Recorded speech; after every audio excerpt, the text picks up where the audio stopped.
What would you say is the fans' expectation for next year, Connor, with Liam Manning appointed, wanting to do better than last year, that 13th place position? What do you reckon is going to be the goal this year?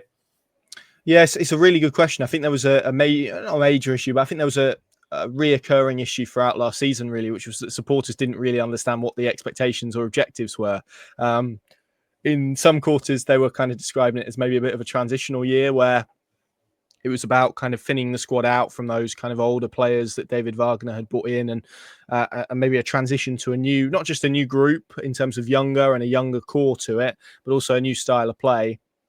And maybe in some fans' head, that was at the expense kind of really of competing towards the top end of the championship. I predicted them, not to blow my own trumpet, but I predicted them to finish 13th at the start of the season, just because I felt the amount of change, both in the dugout, style of play, the players, that would be quite difficult to get them up the table. And in the end, in truth, it was probably the lack of progress towards the back end of the season, the second half of the season, that cost Johannes Hoftorp his job, rather than probably the league position. I think the fact that Norwich got worse, their defensive record was one of the worst in the league. Their goalkeeping performance was the worst in the league. So all of those aspects made it very difficult to kind of look at tangible progress.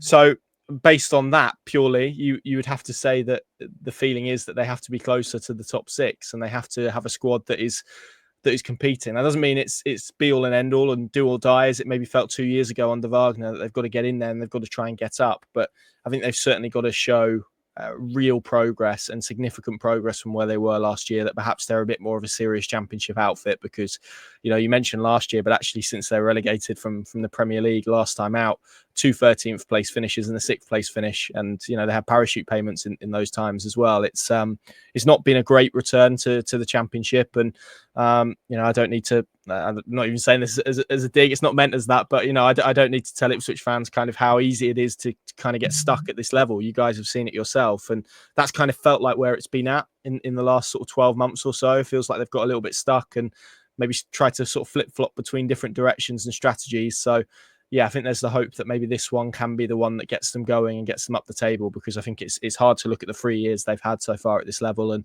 describe it as anything other than an underperformance.